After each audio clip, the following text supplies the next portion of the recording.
In today's training, guys, I'm going to show you one of King Solomon's extremely powerful business models. There are multiple business models that we learned from King Solomon, okay? I'm going to show one of them to you guys today. It's a 4-part framework. If you've never heard this before, buckle up because it's absolutely going to be life-changing. Let me ask you a question. How many of you here would like to make more money than you're making right now? Wave at me like this. Anybody here? Shout yes in the comments if that's you. Okay, sounds good.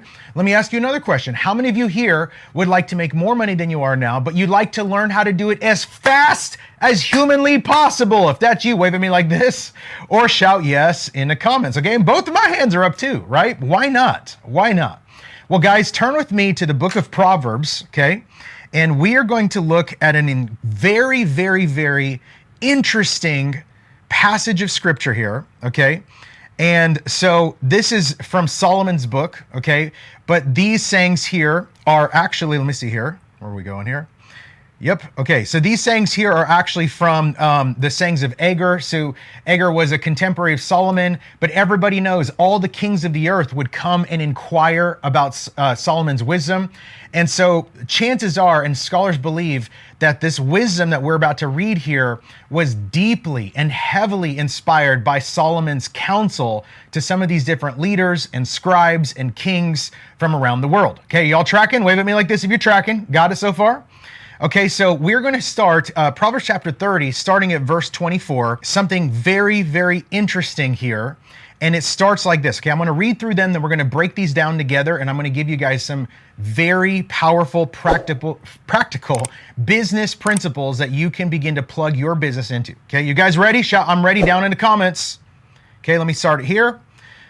4 things on earth are small, yet they're extremely wise. They're what?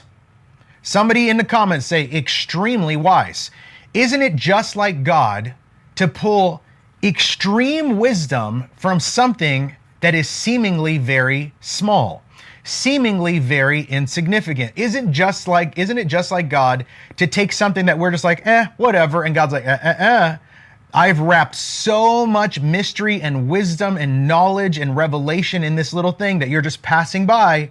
So I think it's really important if the Bible's telling us these things are small, yet they're extremely wise. How many of you all think that we should be paying attention? Shout yes in the comments. Second, before we move on here, I want to share a very impactful insight with you. Okay, these things are small, yet they're extremely wise. What does that mean? If you're taking notes, write it down like this. Through God's principles, I am able to live wise beyond my size. When you tap into God's principles, you can live wise beyond your size. And here in just a moment, I'm going to show you exactly how to do that, okay? So verse 24, 4 things on earth that are small, yet they're extremely wise. Number 1, ants are creatures of little strength. Yet, somebody in the comments say yet. Ants are creatures of little strength, yet they store up their food in the summer. Interesting. Next part, hyraxes, or in other words, rock badgers. Okay, if you don't know what a hyrax is, it's a rock badger, okay? Rock badgers are creatures of little power. Yet, somebody in the comments shout yet. Rock badgers are creatures of little power, yet they make their home in the rocks. Interesting. Verse 27, locusts have no king, yet, somebody in the comments shout yet. Locusts have no king, yet, watch this, they advance together in ranks. And verse 28, a lizard, depending on what verse you're, translation that you're reading, it's either going to say lizard or spider, and it doesn't matter. The point is something very small, seemingly insignificant, okay? Here in the NIV, it says lizard. Your version might say spider, but the point is, okay, a lizard can be caught by the hand, or a spider can be caught by the hand, yet, one more time, somebody in the comments shout yet, okay? A lizard or spider can be caught by the hand. That means they're super small, yet it can be found in the palace of kings. So what do we see here? Like you might be sitting here going, okay, all this is like wild. Like, what does that mean? Locusts and ants and lizards and rock badgers. Like, what in the world does this have to do with anything? Well, let's come to the board and let's break down the very first part of this framework I'm going to give you guys, okay? One of Solomon's business models. And I'm going to teach you guys how to be wise beyond your size. Are y'all ready? Shout I'm ready in the comments if you're ready to learn how to be wise beyond your size. Okay, so number one. Ants. What did it say about the ant? Okay, the ant is a creature of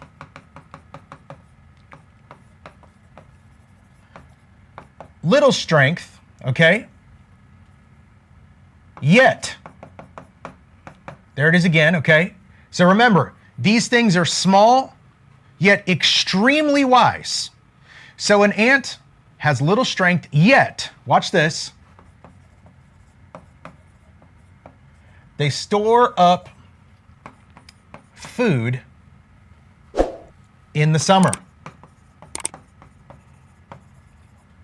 Okay, what does that mean? What does it mean? Like, okay, where are we even going with this? Like, how is this wise? Can I break it down for y'all? Somebody in the comments say, break it down, Uncle Rick. Okay, so what's the very first thing that we understand about ants? Number one, though they are creatures of little strength, have you ever noticed an ant? Like, really, really fun story. So the other day, I was eating lunch out on the back patio with my wife, and we have this really kind of cute little beautiful plant that one of her friends gave her as a gift. And the funniest thing, like, it's not even on the ground, right? It's like a plant on one of our outside tables. And this whole colony of ants decided we're going to come and take over and we're going to build, you know, our home in this plant. And it's like, it's wild. So I love it because I'm thinking of verses like this and I'm sitting there eating lunch, just watching these ants. And oh my gosh, man, the first thing I learned about ants is number one, they have no guide. There's nobody there directing the ant traffic like, okay, you go over here, buddy, and you over there. Hey, sis, you come over here, and you... No one's doing that, right? So they have no guide. So what does that mean when you have no guide? They are self-taught, right? They're self-taught. Like, okay, I'm going to go out here, and I'm going to get it, all right? What's the second thing I noticed about ants? I'm sitting out there eating lunch, and I'm watching all these ants do their thing. And by the way, y'all, I know you guys are going to judge me here, but I called the exterminator immediately afterward because they were taking over a little bit too much, and they may or may not be there anymore. So y'all just judge me a little bit later. Anyways, so these ants, guys, I was sitting there watching them. Number one, they have no guide. So what does that mean? They're self-taught. Like, you might be a person of little strength, but if you can be a person who's committed to saying, I'm going to figure this thing out, that is extremely wise. It's extremely wise of you to say, I'm going to get this thing done, and whether I have a guide or not, I'm just going to go get it done. Are y'all tracking? Yes or yes? So the second thing I notice about the ant is number two, they have no overseer. Like, the queen is not out there like, yes, my loyal subjects. I'm watching you, John. Okay, you, Rebecca, I'm seeing you over there. I got my eyes. Like, no one's overseeing them. So not only are they self-taught, but when they have no overseer, what else does that mean? It means they're not just self-taught, but guess what? They're self-motivated. Like, you might be sitting here going like, oh man, I just need some new inspiration. No, you don't. You need to be motivated by yourself. You need to be able to stand up, get your internal engine going. I don't know if you need like a cup of coffee or you need an energy drink. You need to go do some jumping jacks. You need to go spend some time in prayer, whatever you need to do, go get a workout in, whatever it is. But listen, you need to be a self-motivated person, because even though you might be someone of quote unquote little strength, if you could be self-motivated, right, you are extremely wise to be self-motivated. Are y'all tracking? And here's the other interesting part that I noticed about the ant. The third thing here is interesting, okay? Not only do they not have a guide, they don't have an overseer, but they have no ruler. Now, of course, you have the queen in there, but the queen's not there, like I said, the queen's not in there like, overseeing or guiding or ruling over them. It's just like they're get up, they go, they're self-taught, they're self-motivated, and guess what else? With no ruler, that means they are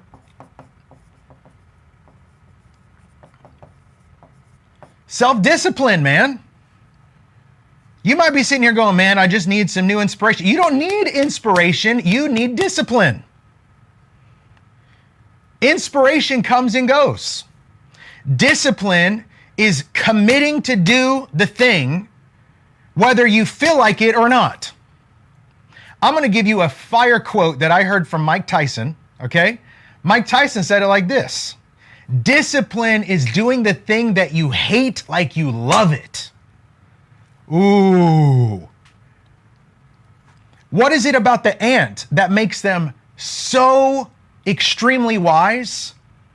Even though they are creatures of little strength, they store up food in the summer. We're going to get there here in just a second, but 3 things I need you to pay very close attention to. Number 1, they have no guide, so they're self-taught. Number 2, they have no overseer, so they're self-motivated. And number 3, they have no ruler, so that means they're self-disciplined.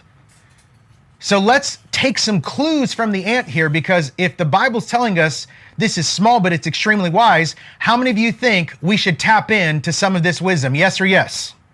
Right? Now, this is an interesting part, okay? So the ants are creatures of little strength, yet, watch this, they store up food in the summer. Can I tell you all a story right quick? This is so powerful, okay? So one of my business mentors has become a millionaire, a multimillionaire, and lost everything, not once, not twice, not 3 times, not 4 times, 5 times. Millionaire, broke as a joke. Millionaire, broke as a joke. Multimillionaire, broke as a 5 times. 5 times. And so I was on a coaching call with them and I was like, hey, can I ask you a question? You've been multimillionaire and broke 5 different times. I'm just going to be selfish and ask, how do I not do that? Like, how do I go from where I'm at now, multimillionaire, to not losing it, not going broke? Is there a way to not do that? And you know the answer he gave me? So powerful. He said, well, listen, if you're anything like me and you come from nothing, you come from very little, whenever you start making even a little bit of money, you start feeling more rich than you actually are. And I was like, ooh, that's interesting, because I know the feeling. I remember the first time years ago when my wife and I, we built one of our first businesses, and I remember opening up the bank account for the first time, and I saw $100,000 in the account, and I was like, oh, this is insane. Oh my gosh, what? This is crazy. But here's the thing. When you come from nothing and you start making a little bit of something, you really do start feeling more rich than you are. And so what he counseled me and my wife to do is he said, what I counsel to you is don't do what I did. He said, every time I would make money, I would increase my living to the point of my money. But because I hadn't yet become the person that knew how to not just make the money, but I had to learn how to multiply the money and manage the money. So you can't just make money. You have to learn how to make it. You have to learn how to multiply it. And then you have to learn how to manage it. Like, I'll be honest with you guys. I spend 2 or 3 hours every single morning after I drop my kids off at school, after I go to prayer. I literally spend 2 to 3 hours every single day managing my investments, managing my accounts, managing my affairs, because I want to be found as a faithful manager. I want God to entrust me with more. So I literally take hours a day to do it. What's the point I'm trying to make here? Okay. With the ant being a creature of little strength, you might be sitting there going, well, man, I don't have this resource. I don't have that resource. I don't blah, blah, blah, blah, blah. The point that I'm trying to make here is this, okay? The ant being a creature of little strength, okay? Yet they store up food in the summer. So I'll wrap up this story with my mentor. I said, how do I make sure I don't do that? He said, don't increase your living to the level of income. He said, in fact, what you should do, you should store up food for winter in the summer. And I was like, huh, interesting. What does that mean? And then he teaches me this specific verse. He said, have you ever heard that verse in Proverbs? I said, yeah, the ant, they're creatures of little strength. but they store up food in the summer? He goes, exactly. If you're taking notes, write it down like this. The ant thinks winter all summer long. See, what most people make the mistake of here, guys, is they're like, woohoo, it's going great. Like, we're making great money. It's finally working. Woohoo, let's go out and we're gonna buy that random car. I'm gonna go out and I'm gonna spend this. Hey, I'm feeling generous today. Let's just give it all away. And the problem is, it's like a fairy tale, man. Like, all of a sudden you're like, woo, it's summer, and you're just like having fun, spending all this money. And then all of a sudden in the winter seasons, you're like, oh gosh, we don't have anything. Guess who always has food stored up in the winter? The ant. Why? Because here's a powerful principle I need to impart to you right now. If you stay ready, you never have to get ready. See, the ant stays ready, so he never has to get ready. The ant is self-taught, self-motivated, self-disciplined, with no guide, no overseer, no ruler. Even though the ant is someone of little strength, the ant is a go-getter, man. The ant is always storing up food in the summer. The ant always thinks winter, even all summer long. When you stay ready, you don't have to get ready. Are y'all tracking with this so far? Yes? Because I don't know about y'all. I ain't trying to look rich. I'm trying to be rich. I'm not trying to look wealthy. I'm trying to actually be wealthy. Like, I have nice stuff. It's no big deal. But can I tell you what? My wife and I, after we heard this wisdom and this counsel from one of our mentors, for years, we lived so far away from our means, like to the point where my accountant was like, hey, this is a true story. My accountant recently was like, hey, you are in such an insane position right now financially. And I was like, you really think so? He goes, yes, you're literally living off of 1% of your entire income. He's like, I've never seen this before. And guess what I told him? I said, when you stay ready, you don't have to get ready. So what happens is, guys, as you begin to practice some of these wisdom principles I'm about to give you, when you start actually unlocking wealth and finances and riches and prosperity and abundance, etc., etc., etc., don't try to just spend it all in the summer just because times are good. Like, I have storehouses that have storehouses that have storehouses. Like, I'm not trying to boast. It's just, I've been through a couple of rounds of winters. Can anyone here relate? Have you ever been through a winter? I remember when I was first starting my business, I didn't understand this concept, and we would like get these little whooshes of income and like, woohoo, like, spend everything, and we're going there, we're buying all this stuff, this is awesome. And then all of a sudden, whoop, winter comes, we're like, oh my gosh, what are we gonna do? Help us, God. I didn't understand the wisdom of the ant.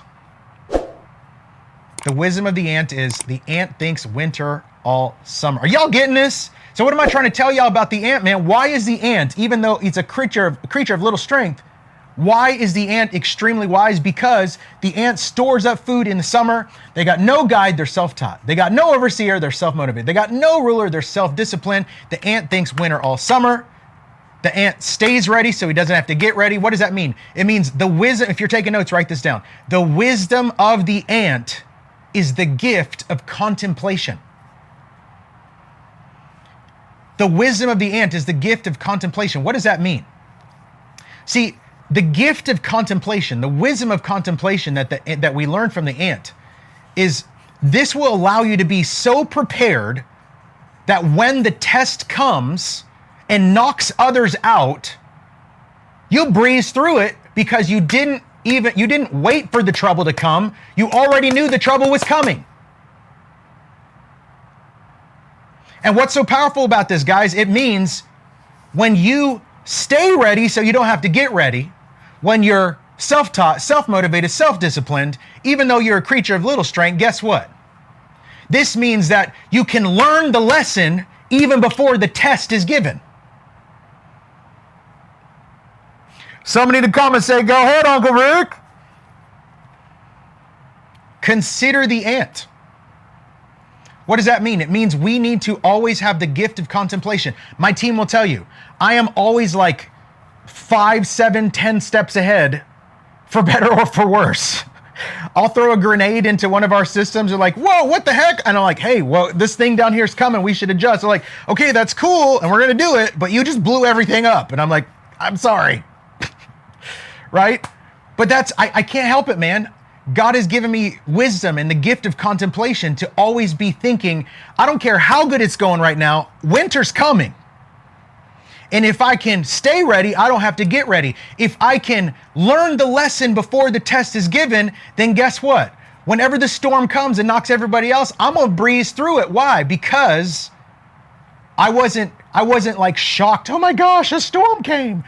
I was prepared. You guys remember this in the pandemic? This is so interesting. The pandemic taught us that if you prepare like the ant, the worst things that happen to most people could actually end up being the best things simply because you're prepared.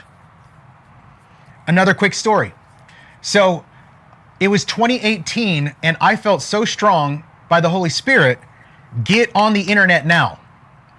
Like, I don't know if anyone here followed me from back in the day, but I literally hired, I had very little money at this point, okay? And I hired a videographer, a full-time videographer, carved out a salary. It was the biggest like leap of faith I had taken. Like, oh my gosh, because no one was really making content in like 2017, 2018. It was all still like, hey guys, check out my coffee. Ha ha ha, my cat is so cute. Ha ha ha. And I was like full-time videographer in my face, putting out content. I had other well-known worship leaders and preachers and ministers rebuking me. Rick, how can you do this? Like, you're on social media too much. Like, don't you know that, you're drawing too much attention to yourself? I'm like, whatever, Bob. Guess what? The Holy Spirit put this on my heart. I don't know why, but I'm going to learn how to use all this internet stuff. Guys, we were using Zoom in 2017. So what am I saying? Why am I saying all this? Because when the pandemic happened and everybody was like in a panic, and everyone was trying to move. Do y'all remember the early days of the pandemic when pastors, like 1 week before the pandemic, they're like, I'm rebuking everybody in my church. You guys spend too much time on the internet. That internet's going to get you. And then literally 1 week later, the pandemic happens and they're in their basement with like one single light bulb hanging down. Looks like they're in like a terrorist dungeon somewhere. Like, hi, ladies and gentlemen. We're going to wait till more people jump on. Please sow a seed. Church is now online. And I'm like, bruh. You were just rebuking everybody, and now you're trying to learn how to use this tool. Like, what's going on here? So while everybody's in a panic, guess what? Your boy, Uncle Ricky P, I was already ready. I've been using Zoom for years. I've been using AI since 2017.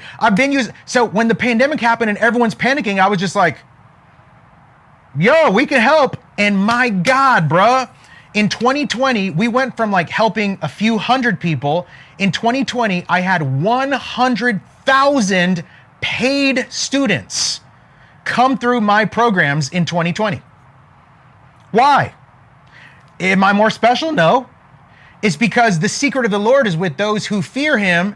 And guess what? The Holy Spirit tapped me 2 years earlier and said, hey, get on the internet, get some cameras going, start making content, learn how to use this software, learn how to start using AI, learn this thing called Zoom that no one's heard about because everyone was still Skyping out. What's your Skype, bro? Why am I trying to tell you all this? One more time, let's recap here. Ants, creatures of little strength. You might be sitting here watching this going, man, I don't have that much strength. It doesn't matter because guess what? If you can think winter, even in the summer, if you could be storing up, if you could stay ready so you don't have to get ready, how do I do that, Rick? I'm glad you asked. You have to be self-taught, you have to be self-motivated, and you have to be self-disciplined. Are y'all ready for secret number 2? Drop a 2 in the chat. Let's go. Okay? So now that we understand the wisdom of the ants, okay, let's look at this second piece of wisdom that is small, yet it's extremely wise. Okay? Number 2.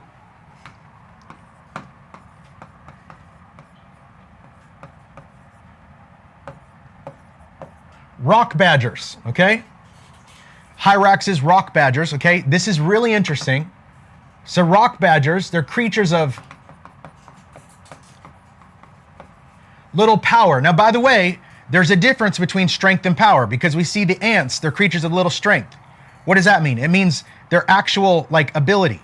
But power is it's the ability to be able to cause movement to happen. Right? It's the ability to be able to like shake things up. It's power, right? It's not just like, hey, I have an ability. No, it's an ability that leads to a movement. Okay? So you might be sitting here going, well, like, man, I'm like the rock badger. I've got little power, but watch this. Rock badgers are creatures with little power, yet they make their homes in the rocks. Ooh, what does that mean? What does that mean? They're creatures of little power, yet they make their homes in the rocks.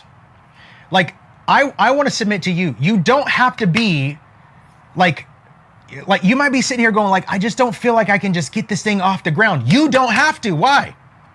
Because for me, what does the rock represent? The rock represents principles. What do they represent? Drop it in the comments. Someone shout principles. Okay? You may or may not have heard me say it like this before, but listen, principles and systems are God's success automation. What does that mean? When you follow and apply God's principles, okay, these are the rocks that you can make your home upon. I don't know if I can get this thing off the ground. You don't have to have the actual physical power to do it. All you need to do, you don't need the power, you need a principle. Because guess what? Whenever you tap into God's principles and you simply apply God's principles, the principles do all the heavy lifting for you. They literally automate your success, man.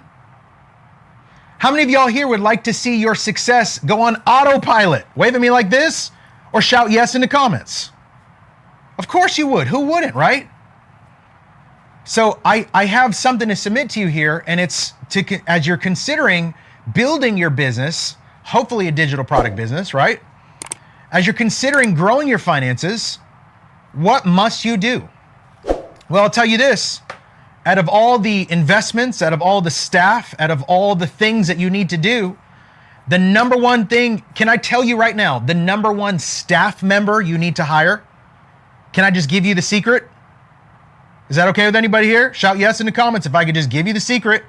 If you're like, okay, which staff member should I hire first? Have you ever wondered that before? Can I just tell y'all which one you should? The number one most important staff member that you should hire first is a staff member called principal. Why? Because when you hire principals never call in sick. Principals work 24/7 and never get tired. Principals are never late. Principals are always on time. Principals never quit. Principals work even on overtime, baby. I don't have the ability or the power to you don't need that. What you need is to apply some principles. You need to hire some principles into your business and into your life and set those things in motion so that your success can become automatic.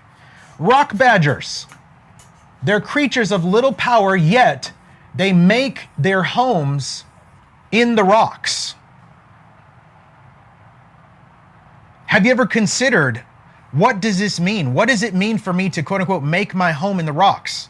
Well, could it be you find some of these business success principles in the Bible and you go, if success leaves clues, and if this was a clue and this person experienced success by doing this, maybe I should hire that principle for my own business as well and set that into motion. Are y'all tracking? Like this is so interesting. So 3 years ago, I started a new business and we were getting it off the ground. It was doing okay. We got it to 50K a month and then 80K a month, then to like 100K a month. And we were kind of struggling. And honestly, what I was doing, I was taking all the knowledge I had at the time and we're doing okay, but I was stuck. I couldn't break 100K. And in this one specific business, I'm like, what the heck am I doing? And finally, I was like, wait a second. Success leaves clues. Who out there is having success in the type of business that I'm building right now. What clues are they leaving me? I'm just going to go hire them and see what principles they can impart to me, and I'm just going to go do those principles. And immediately, when I hired those principles that I learned from those who had success into my own life, into my own business, kaboom. Somebody in the comments shout, kaboom, baby. Like kaboom, man. It just went absolutely like catalytic, parabolic, whatever word you want to use, explosion. Why? Because instead of me trying to go, oh, I need a new play, I need a new staff member, I need a new marketing skill. No, I need principles. Because though you might be a creature of little power, I don't feel like I can do this. I can't get it off the ground. You don't have to lean on your own power. You can lean on the Bible's principles. Are y'all getting this? Look for clues, man. Success leaves clues. Look for the clues. Who is having success in the way that you desire to have it? What are they doing? What principles? What frameworks? How are they? Now, I'm not saying go and copy people verbatim, right? It's funny because I have a number of people in the past who have tried to copy verbatim what I've done. Literally copied my words, copy my offer, copy my colors, copy everything. And then they come to me like, hey, how come it's not working? Because you ain't me, baby, that's why. Like, you're trying to fake the funk. Like, take the principles, but like authenticity, it trumps everything. And this is not authentic for you because none of this is yours. It's only mine. Like, go make it your own, right? So the point I'm trying to make here is don't go and copy people verbatim. Go find the principles. The what? The principles. And instead of trying to lean on your own power, don't lean on your own power. Thank you so much for joining me in this training, y'all. If you'd like to see more content like this, you should hire immediately. Sure to subscribe to the channel. And by the way, you can hire as many staff members with about 10 different people that you would like. Need to hear this. Hire principals, because principals never call in sick. They always work 24/7. They're never late. They're always on time. They never quit. They always work overtime. Get some principles in your life, man, and start applying them so that your success can become automatic as well.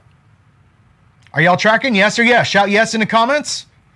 So I know it might seem like, well, man, I don't have the power to do it. Even though that is a small thing, I'm just so small out here. I don't have a big following. I'm not a tech guru. I'm not a wizard. I'm not a blah, blah, blah. I'm not this. You don't have to have any of that. You just need principles. Okay? If you're ready for secret number 3, drop a 3 in the chat. Let's go. Woo, I'm excited to give y'all number 3. Number 3 is this. You guys remember reading this, okay? Proverbs said it like this. Locusts. This one's interesting, okay? Locusts. What about locusts? I mean, locusts are just like you could smash it with your foot, man. It's like they're totally small. They're totally insignificant. It's just a locust. But Proverbs said it like this. Locusts, what? They have no king. Oh my gosh, this one's powerful. They have no king yet. I'm about to drop it on y'all. Watch this. They have no king yet. They advance together. How do they advance together? In ranks. If you're taking notes, I need you to write these 2 powerful words together right now. And the words are this: strategic partnerships. Strategic partnerships. Can I break down a little bit of the Solomon wisdom to y'all today? Is that okay? Can I give you guys a little bit of insight on the life of Solomon right quick? Because I know a lot of people like to point out the bad part about what I'm about to say, but can I show you guys the good part? How many of y'all know that Solomon had 800 wives, hundreds of concubines, right? 700-800 wives, a few hundred concubines, so like 1,000 different women in his life. Yes, that's terrible. Don't do that. But why did Solomon do this? Okay? Consider this, okay? Solomon goes and he marries the daughter of a king, let's just say the king of Egypt, okay?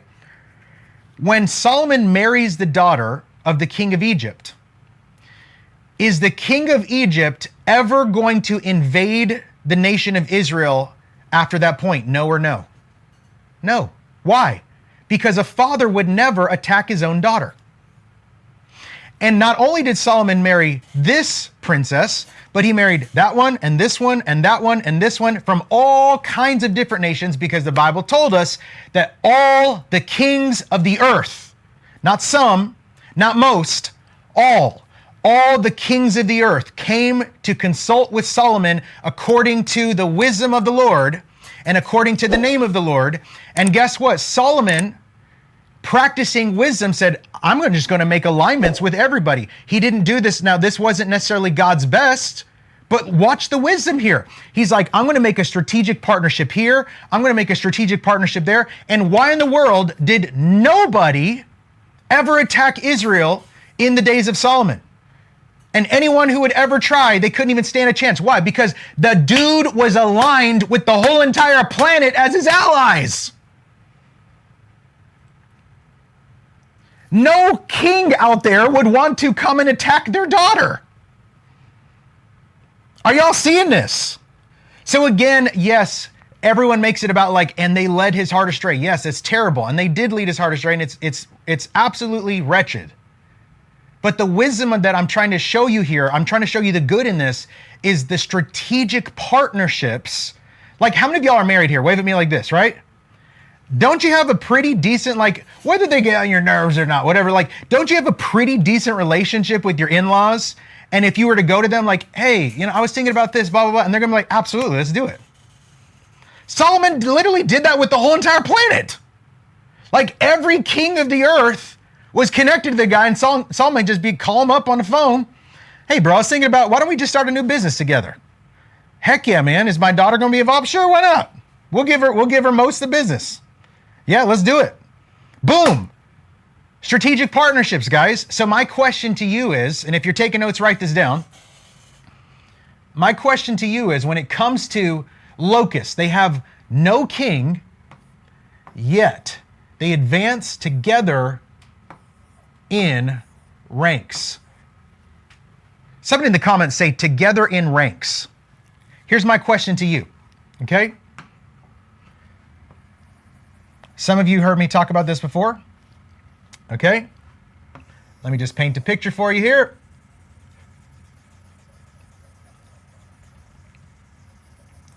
I know y'all like my drawing, man.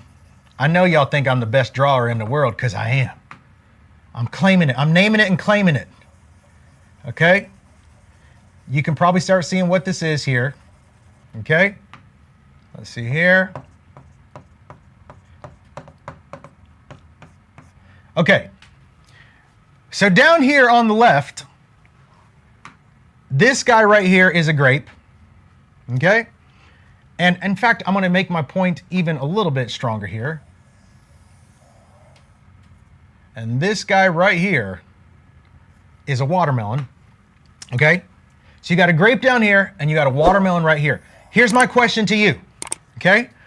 Would you rather have a whole tiny little grape, because I don't want a partner, or would you rather have half of a watermelon? I just saw like 10 light bulbs go off on some of y'all's faces. What? Because here's the thing, guys. The Bible tells us in the book of Deuteronomy, if one of us sends 1,000 to flight, two of us can send how many to flight? 10,000. So yes, that's war language, but the principle here is still true. The principle is this. By yourself, you can only do so much. But when you have even one strategic partnership, you 10x the potential. And so I don't know about y'all, I'm not the smartest mathematician in the world, but if I have one by myself or 10 with two, guess what? Just by having a strategic partnership, I 5x and he or she 5x's. Would you rather have a whole grape or half of a watermelon? Now let me submit this to you, okay? Why did I say, I didn't just say partnerships, I said strategic partnerships. What would be considered a strategic partnership, okay? A strategic partnership is a partnership with somebody who has just as much to bring to the table as you do, even though they might bring something different of value to the table. They have to be able to bring as much value as you do, even though that value is different.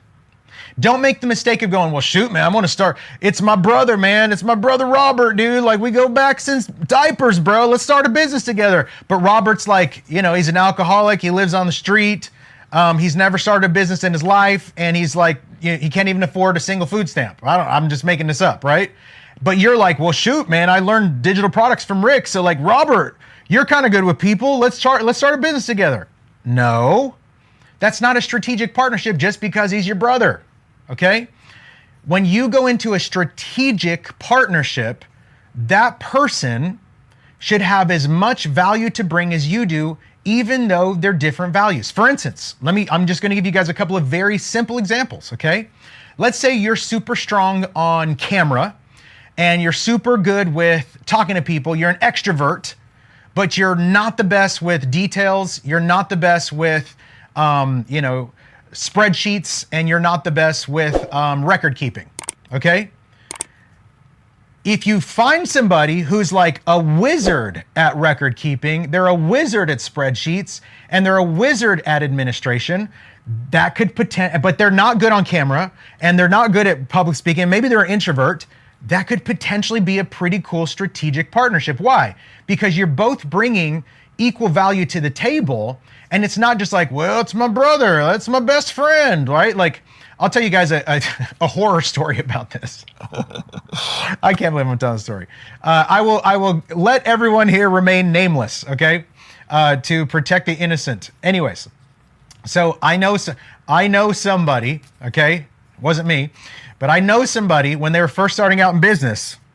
They had a buddy who was also interested in business, but they didn't know anything about business, okay? They were interested in the idea of business, but they never started business in their life. And this other person had already started one business, okay? And the one business was doing decent, and this person was approached by the friend, hey man, we should start a business together. And the person who had made a little bit of money, who had a little bit of business knowledge, was like, cool, I'd love to. I love business. Let's start a business together, even though you've never started a business and you don't know anything about business whatsoever. And they were like, what business should we start? And the person says, let's start a roofing company. And the first person's like, okay, that sounds awesome. Instead of going, have you ever even worked at a roofing company? Do you know anything about roofs? Like, do you know anything? Do you know what roof means? Like, do you know anything about this? No. Instead of asking that, I was like, cool, man, we're going to start a business. Woo! So the first person who had started a business, who had made a little bit of money, invested into the new business. We're starting a new business. Woohoo! And the person who had never built a business before took the money and bought a brand new truck and wrapped the whole thing in the company logo. And the first person was like, bruh, what the heck are you doing? Why do we have a truck? We don't even have a single lead. We don't have a website. We don't have a lead. We don't have anybody. And person number two goes, oh, well, I figured like we're going to have a roofing company. We had a truck. And let's just say it all went downhill from there. Okay, so why am I telling y'all? And I need to put this on the screen so y'all can see it. It needs to be a strategic partnership. Okay, not just a random partnership. Hey girl, let's start a business. Have you ever started a business before in your life? No. Do you know anything about business? No. I know another person, I won't even say who, but I know another person who was again, they were a business owner, they knew a little bit about business, and somebody approached them, hey, let's start a restaurant together. And instead of the person going, do you know anything about restaurants? Have you ever ran a restaurant? Have you ever worked in a restaurant? Do you know anything about restaurant? Anything. The person's like, cool, let's go. Invested a ton of money into a new restaurant business. And guys, literally a month later, the person lost all the money because they knew nothing about restaurants. They never built a business in their life, let alone a restaurant business, let alone like, we're going to open up this thing and blah, blah, like absolutely wretched. Okay. So what am I trying to say here? Locusts, though they have no king, how do they advance together? In ranks. Now, let me just, I'm going to digress on this, but I think it's so interesting that the Bible says, it doesn't say they advance together in partnerships. It says they advance together in what? They advance together in what? Ranks. This is also military language here. And how many of y'all know that there are different levels to ranks? Are y'all catching it? So that means if you're a general, you should be advancing with other generals. If you're a soldier, you should advance with other soldiers. Are y'all getting this? If you're at level 1, advance with other people at level 1.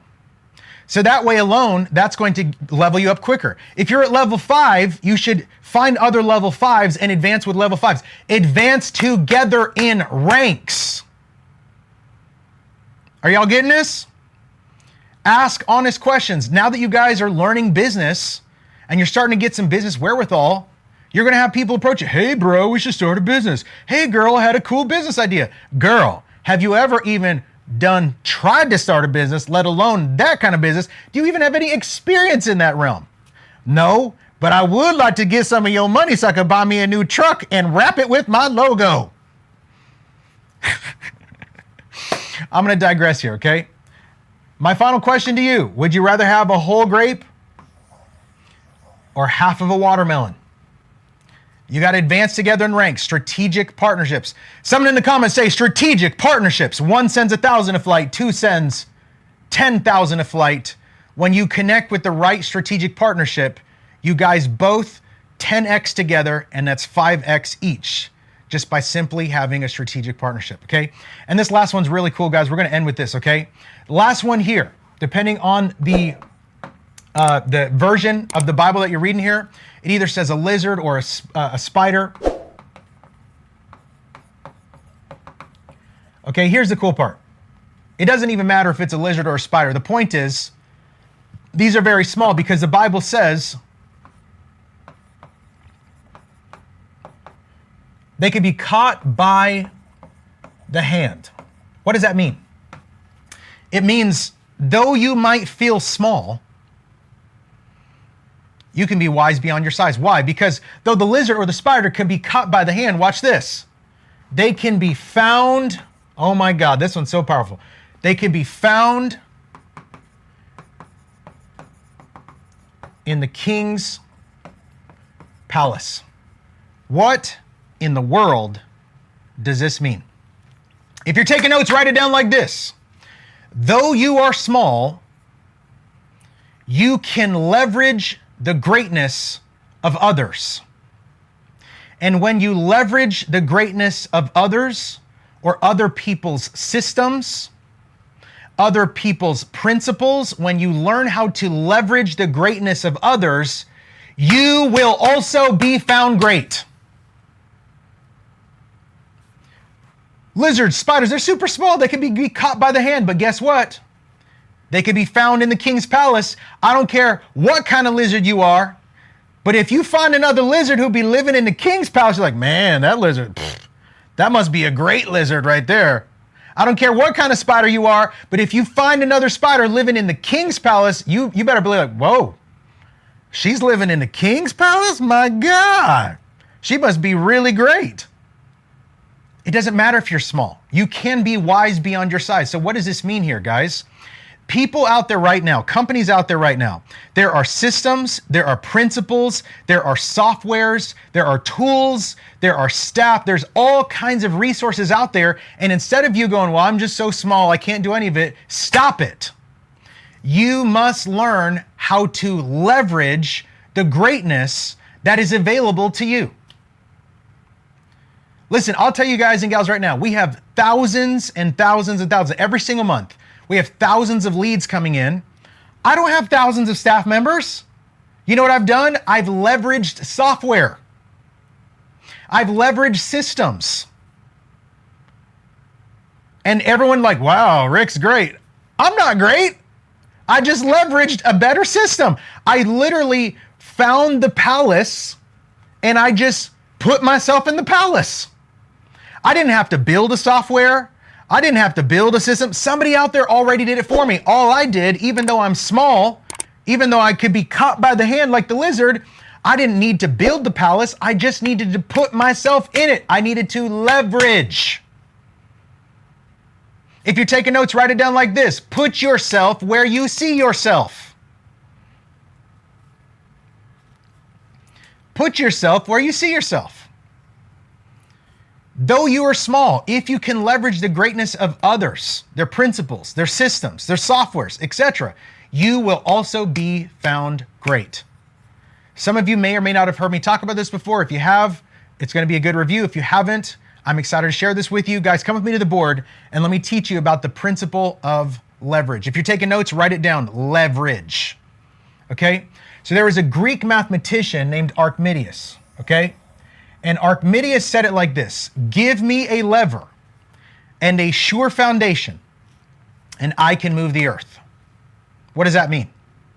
Let's say this boulder right here represents success. Whatever success means to you. Maybe it's monetary, maybe it's joy, maybe it's relationships, love, whatever it is, okay? Whatever success looks like to you, okay? This boulder right here represents your success. It represents your what? Someone say my success. Okay? Now, this boulder's gigantic, okay? And here's you, or me, and compared to the boulder, we're super tiny, man. And we only have so much strength. We only have so much capacity. And the reason why success feels so hard to so many people is because little old them is trying to use their strength to move this boulder in their own strength. No matter how hard I push on this boulder, I could be the strongest guy in the world, but I'm not going to be able to move a 10-ton boulder in my own strength. But how many of y'all know there's something called leverage? Watch this. Archimedes said it like this: give me a lever and a sure foundation, and I can move the earth. Okay? What if you had a lever? And what if the lever was long enough? And what if the sure foundation was sure enough? Okay? Watch this. In fact, let me do this a little bit different here, because I'm going to show y'all. What if you had a lever that was long? I'm just going to make it even crazier like this, okay? I don't know if I told you guys this story recently, but me and my boys, we went, there's like a children's science museum here in town. And they were like, yo, we want to go check this out. And we went, and it was really cool. They had all these cool rooms and stuff. And one of the rooms is called the lever room. And it was so interesting because you go into the lever room and there were these three separate areas. Area number one was this like bucket of sand that was like 25 pounds. Area number two, bucket of sand, 25 pounds. Area three, bucket of sand, 25 pounds. And the first bucket had no lever. You just had to try to lift the bucket yourself. And it's like, even for a grown man, you put your hand through the thing, you try to lift it. Super heavy, like for just random, like you don't have a grip, it's just kind of awkward. Area number two, it was connected to a very tiny lever, and you could like pull the lever. It's a little bit harder. Sorry, it was a little bit easier, but there was a lever there. So like you just pulled on this lever and you could instantly move the bucket. But then area three had this long lever sticking out, and literally like a child, a 3-year-old child could just go up like this and with their little pinky finger just do this and just pull on the lever a little bit, and the lever did all the heavy. You could lift this 25-pound bucket super easy just by doing this on the top of the lever. It was absolutely wild. And it's the principle of leverage, man.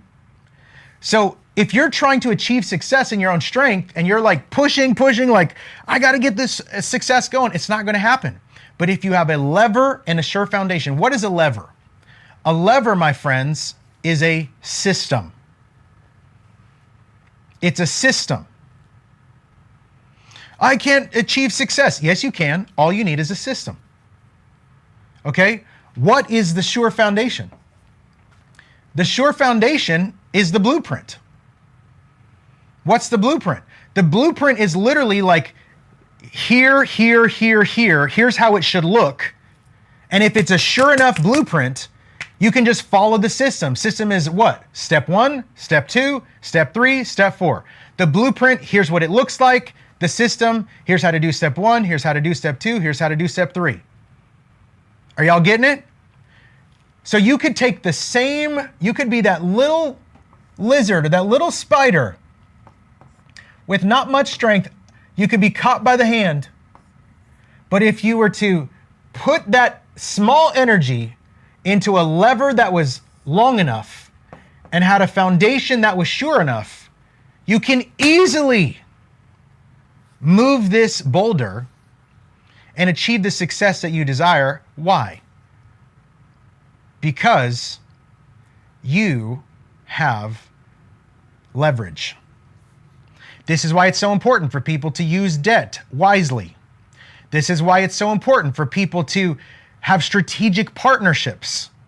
Why? Because I can leverage you, you can leverage me if we are in the same rank, right? This is why it's so important for people to store up in the summer and think winter even in the summer. Why? Because now in the winter season, I can leverage what I planned for. Right? Are y'all getting this? Are y'all seeing this?